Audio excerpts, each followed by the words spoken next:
सुनो, मुझे स्ट्रॉबेरी खिलाओ। आरव कहता तो मैं एक स्ट्रॉबेरी तोड़कर उसके मुंह के पास लेकर जाती। ऐसे नहीं, अपने मुंह से खिलाओ। न चाहते हुए भी मुझे अपने मुंह से स्ट्रॉबेरी खिलानी पड़ती। जैसे ही आरव मेरे करीब आता तो मुझे बहुत अजीब लगता, तो आरव मुझे झटक देता और कहता मैं तुम्हारी मर्जी के बिना तुम्हें छूंगा तक नहीं। इतना कहकर आरव चला जाता। मैं अपने बॉयफ्रेंड रोहन का वेट कर रही होती। तभी अरे रोहन, तुम आ गए, तुम कौन हो? तभी आरव मेरे माता पिता का फोटो दिखाता और कहता तुम्हारे पापा मेरे कर्ज में डूबे हुए हैं, इसीलिए जब तक वह पैसा नहीं लौटाते तुम मेरे पास रहोगी, समझी? क्या? तभी वह मेरे हाथ से लिफाफा लेकर फाड़ देता जो मैं रोहन के लिए लाई थी। यह तुमने क्या किया? तुमने सुना नहीं कि तुम्हारे पिताजी मेरे कर्ज में डूबे हुए हैं? तो तुम मुझसे क्या चाहते हो? मैं चाहूँ तो तुम्हारे साथ कुछ भी कर सकता हूँ, लेकिन मैं ऐसा करूँगा नहीं, क्योंकि मैं तुमसे प्यार करता हूँ। ये क्या बदतमीजी है? मुझे अपने पापा को फोन करना है। पैर हटाओ।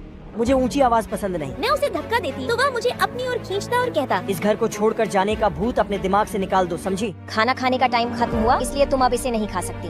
अब इसे नहीं खा सकती। ये क्या बदतमीजी है? मैं कहती हूँ खाना वापस रखो। सॉरी, लेकिन ये सर का ऑर्डर है। फिर ये मुझे खूब परेशान करती। मैं बाथरूम जाती तो ये बाहर से दरवाजा लॉक कर देती। मैं दरवाजा खटखटाती, कोई है प्लीज दरवाजा खोलो, तो बाहर से मुझे इनके हंसने की आवाज आती। तुम एक लड़की होकर मेरे साथ ऐसा कैसे कर सकती हो? तभी ये ऊपर से मेरे ऊपर बर्फ का पानी डाल देती। तुम्हें क्या लगता है मैं ऐसा खुद कर रही हूँ? मुझे ऐसा करने के लिए सर ने बोला है। ये सुनकर मैं टूट जाती। ठंडे पानी से मुझे निमोनिया हो जाता तो आरव मुझे सूप पिलाता तो मैं मुंह फेर लेती। तुम्हारी प्रॉब्लम क्या है? एक तो ठंड में ठंडे पानी से नहाती हो और फिर मुझे नखरे दिखाती हो। अच्छा, एक तो खुद मेरे ऊपर ठंडा पानी डलवाते हो और फिर ऊपर से मुझे ही दोष देते हो। तुम्हारे कहने का मतलब क्या है? ये सब मैंने कराया है। इस दुनिया में सिर्फ तुम हो जिससे मैं खुद से भी ज्यादा प्यार करता हूँ। इतना कहकर आरव किस करने के लिए मेरे करीब आता तो मैं होंठों पर अपना हाथ रख लेती। आराम करो और अपना ख्याल रखना। इतना कहकर आरव वहाँ से चला जाता। अगले दिन मैं अपने बॉयफ्रेंड रोहन से मिलने पहुँचती तो गेट लॉक था। कहाँ जा रही हो? मैं अपने बॉयफ्रेंड रोहन से मिलने जा रही हूँ। तुम समझती क्यों नहीं हो मैं तुमसे प्यार करता हूँ? छोड़ो मुझे, मैंने तुमसे कितनी बार कहा कि मैं तुमसे नहीं रोहन से प्यार करती हूँ। तभी आरव मुझे गुस्से में पकड़ता और कहता तुम जानती क्या हो रोहन के बारे में? बहुत अच्छे से जानती हूँ कि वह तुम्हारी तरह हैवान नहीं है।